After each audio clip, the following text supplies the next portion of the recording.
kelompok 1 KMB 3 Adibus nomor 1. Di sini saya akan melakukan pemeriksaan saraf. Baik, selamat pagi Bu. Selamat pagi. Kenalkan Bu, nama saya Angelina Hareva, perawat yang dinas di rumah sakit ini dari jam 8 sampai jam 2 siang nanti. Baik, sebelumnya boleh saya tahu nama Bu siapa? Deni Kusika. Baik, Bu Deni Kusika, usianya berapa Bu? 25. Baik, 25 tahun. Baik, di sini Bu kita akan melakukan pemeriksaan persyarafan. Tujuannya untuk mengetahui apakah persyarafan Ibu itu normal atau ada kelainan. Tindakan ini akan kita lakukan selama sekitar 15 menit. Apakah Ibu bersedia? Bersedia. Baik, kalau begitu kita lakukan ya Bu. Sebelumnya kita harus anamnesa terlebih dahulu. Baik, sebelumnya Bu, apakah Ibu ada keluhan? Kepala saya sakit, Sus. Baik, kepala Ibu sakit, berarti ada rasa nyeri di bagian kepala Ibu ya Bu? Iya. Nah baik, apakah Ibu terasa mual dan muntah? Iya, kadang-kadang. Kadang-kadang. Apakah Ibu ada merasa demam? Iya. Iya. Kemudian apakah Ibu mengalami kejang mendadak tiba-tiba? Tidak. Tidak ada. Kemudian apakah Ibu pernah mengalami trauma kepala? Tidak. Tidak. Kemudian apakah Ibu pernah mengalami infeksi di kepala? Tidak, Sus. Baik, tidak ada ya Bu. Nah setelah itu kita bisa lanjut kepada pemeriksaan tingkat kesadaran. Baik, sebelumnya boleh Ibu sebutkan Ibu ada di mana sekarang? Di rumah sakit Baik, di rumah sakit. Sekarang pada hari apa dan tanggal berapa Bu? tanggal 12 Desember hari Minggu. Baik, benar sekali ya Bu. Nah pasien tampak normal, yaitu kalau kita berdasarkan kualitatif, jadi pasien itu adalah komprometis. Dia bisa mengatakan berada di mana, orientasinya itu baik. Kemudian kalau misalnya yang kelainan seperti apatis itu dia bisa berbicara, namun orientasinya itu tidak baik. Dia tidak berespon pada lingkungan sekitar. Kemudian itu ada letargi itu dia mengantuk tetapi dia masih bisa untuk berespon pada rangsangan yang sederhana. Kemudian selanjutnya itu ada stupor, dia diam merasa kantuk, kemudian tidak bisa dibangun. Kemudian yang berikutnya ada sporokoma. Nah sporokoma itu dia tidak bisa mengikuti atau inkoheren, tapi ketika diberi rangsangan dia masih bisa melakukannya. Kemudian kalau misalnya koma, dia tidak bisa berespon sama sekali. Nah baik, kalau untuk secara kuantitatif itu dengan menggunakan GCS, yang pertama itu ada respon mata. Nah pasien berada pada nilai yang tertinggi yaitu nilai 4, karena pasien bisa membuka matanya dan bisa merespon. Kemudian kalau misalnya dia 3, dia bisa membuka mata kalau dipanggil. Kalau misalnya 2, dia bisa membuka mata ketika diberi rangsangan jari, dan kalau 1 dia tidak bisa merespon sama sekali. Kemudian kalau untuk motorik, baik Ibu bisa angkat tangannya Bu. Nah baik, terima kasih Bu. Nah reaksi motoriknya pasien itu ada di rentang 6, karena pasien mematuhi perintah dan bisa mengangkat tangannya. Kalau misalnya dia 5, perlu adanya rangsangan jari diberikan. Kemudian untuk poin berikutnya, ketika diberikan nyeri atau rangsangan, dia ada respon fleksi. Kemudian berikutnya, rentang berikutnya, pasien itu mengalami dekontraksi. Kemudian juga pasien rentang berikutnya itu desebrasi dan tidak ada respon sama sekali. Nah, kemudian untuk responnya, pasien itu berada pada rentang yang normal. Verbalnya itu dia mampu berbicara dengan baik dan dapat dimengerti. Itu berada pada di skala 5. Jika tidak normal, dia bahasanya itu tidak bisa dimengerti. Kemudian di rentang berikutnya itu susunan katanya itu tidak dapat dimengerti, dan juga pasien bergumam ataupun pasien tidak berespon sama sekali. Selanjutnya kita lakukan pemeriksaan rangsangan manual. Jadi yang pertama itu kita lakukan pemeriksaan kaku kudu bersamaan dengan Brudzinski yang pertama. Jadi pasien dalam posisi telentang tanpa menggunakan bantal, kemudian tangan perawat berada di bawah kepala dan satu tangan itu menahan di bagian dada pasien. Nanti Ibu bisa menempelkan dagunya itu ke dada Ibu ya Bu. Baik, kita mulai ya Bu. Apakah ada rasa nyeri Bu? Tidak. Baik, saya lihat juga tidak ada rasa tertahan. Nah jadi untuk kaku kuduk pasien itu dia normal, kaku kuduknya itu negatif. Kemudian kita lanjutkan pada Brudzinski yang pertama itu tadi saya lihat pada saat Ibu menempelkan dagunya ke dada itu bagian lututnya tidak terangkat, jadi itu negatif. Kemudian kita bisa lanjut pada pemeriksaan conic sign.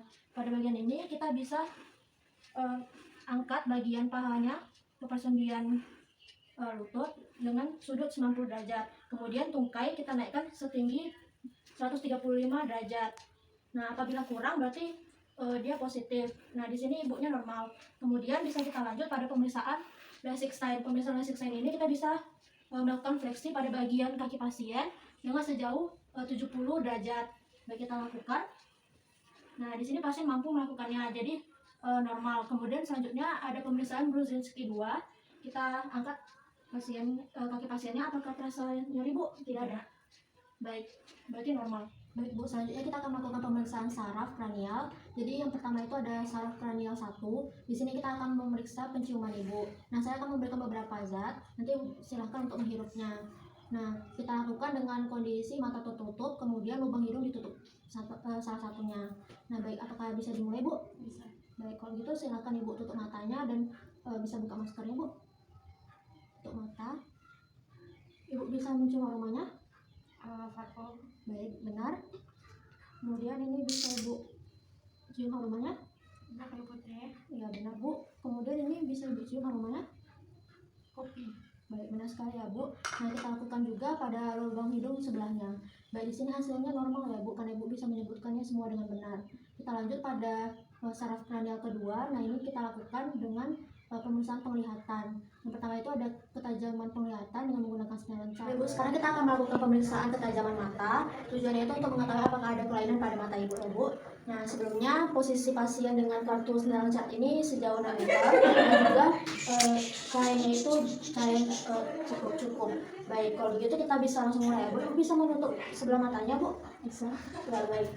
Kalau begitu Ibu bisa sebutkan ya, Bu, huruf yang saya tunggu. E, Z, N, L, V, Y, V, F, U, P, T, R, N, S, V, R, T, L, O, G, C, U, P, S, E, N, R, H, H, G, P, P, O, R, T, F, N, G, E, H, C, S, B, R, T, P, V, R, H, F, U, G, C, N. Ibu. Kemudian kita lanjutkan pada pemeriksaan sebelahnya. Setelah kita melakukan pemeriksaan, Ibu bisa membaca semuanya sampai dengan yang ke-20, jadi 20 per 20 normal. Kemudian yang kedua itu menggunakan atom pandang. Nah, ini kita lakukan dengan Ibu bisa menutup salah satu matanya dengan misalnya Ibu menutup mata sebelah kanan, saya akan menutup mata sebelah kiri. Kemudian fokus mata Ibu tertuju kepada saya, tidak kemana-mana. Kalau begitu bisa kita mulai, Bu. Baik, mari kita mulai, Bu. Terlihat, Bu? Terlihat, Bu? Terlihat. Angka berapa? 3. Baik. Terlihat, Bu? Terlihat. Angka berapa? 2. Baik, terlihat, Bu? Terlihat. Angka berapa? 1. Terlihat, Bu? Terlihat. Angka berapa? 2. Nah, kita lakukan juga pada mata sebelahnya. Baik, selanjutnya itu adalah pemeriksaan papil.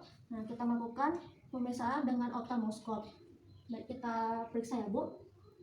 Nah, kita perhatikan apakah terdapat pendarahan, kemudian apakah terdapat eksudat atau kelainan vaskular seperti adanya penyakit hipertensi maupun diabetes mellitus. Biasanya itu sering ditemukan penyakit papiledema dan juga penyakit atrofi saraf optikus. Nah, selanjutnya itu kita bisa masuk pada pemeriksaan ketiga, 4, dan 6. Pemeriksaan ini bisa kita lakukan dengan Ibu bisa mengikuti arah jari saya. Kita mulai, Bu.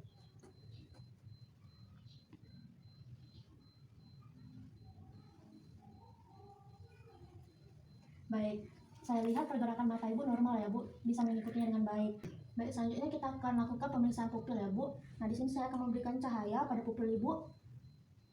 Nah, kita perhatikan bentuk dari pupil pasien, kemudian kita perhatikan kesimetrisannya, kemudian kita juga perhatikan refleks cahaya langsung maupun yang tidak langsung.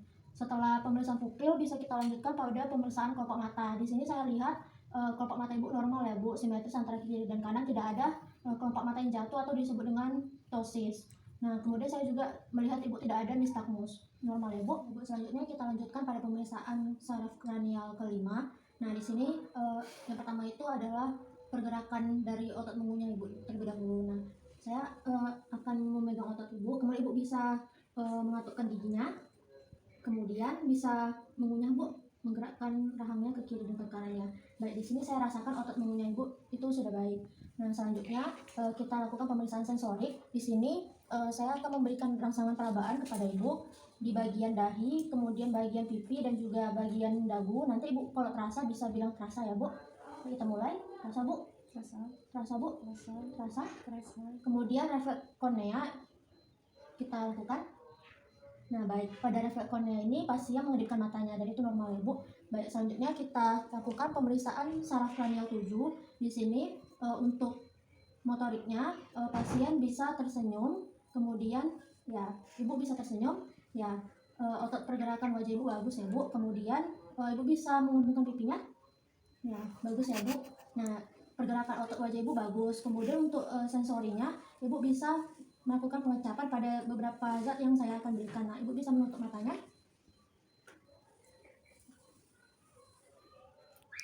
Manis. Baik. Kemudian berikutnya ini bu. Akhir. Selanjutnya. Masih. Baik, ini yang terakhir bu. Asam. Baik. Ibu bisa memberitahu saya rasanya dan itu benar semua ya bu. Nah, baik, kita lanjutkan pada pemeriksaan yang saraf ke-8. Nah, pemeriksaan saraf ke-8 ini terdiri dari pemeriksaan koklearis. Di sini saya mempunyai garpu tala. Yang pertama itu kita akan melakukan uji rine. Nah, ini untuk membandingkan hantaran udara dengan hantaran yang ada di tulang. Nah, baik, kalau begitu kita mulai ya bu. Nanti ketika suaranya tidak terdengar lagi, ibu bisa angkat tangan ya bu. Kita mulai.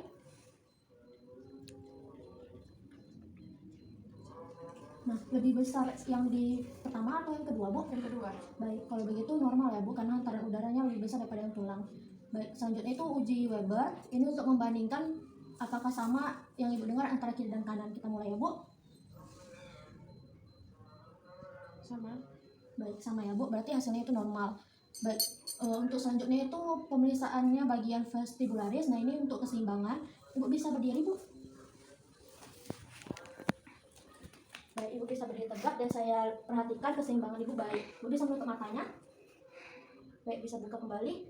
Nah, walaupun ditutup matanya, keseimbangan ibu tetap terjaga. Kemudian ibu bisa melakukan pergerakan seperti ini bu. Kakinya di depan kaki satu lagi. Nah, ibu ada merasa goyang atau masih seimbang? Masih seimbang. Nah, ibu bisa berjalan bu. Baik, saya perhatikan keseimbangan ibu sudah baik ya bu. Baik, selanjutnya kita akan melakukan pemeriksaan saraf ke-9 dan ke-10. Jadi ibu bisa membuka mulutnya sambil menjulurkan lidah sambil mengatakan A.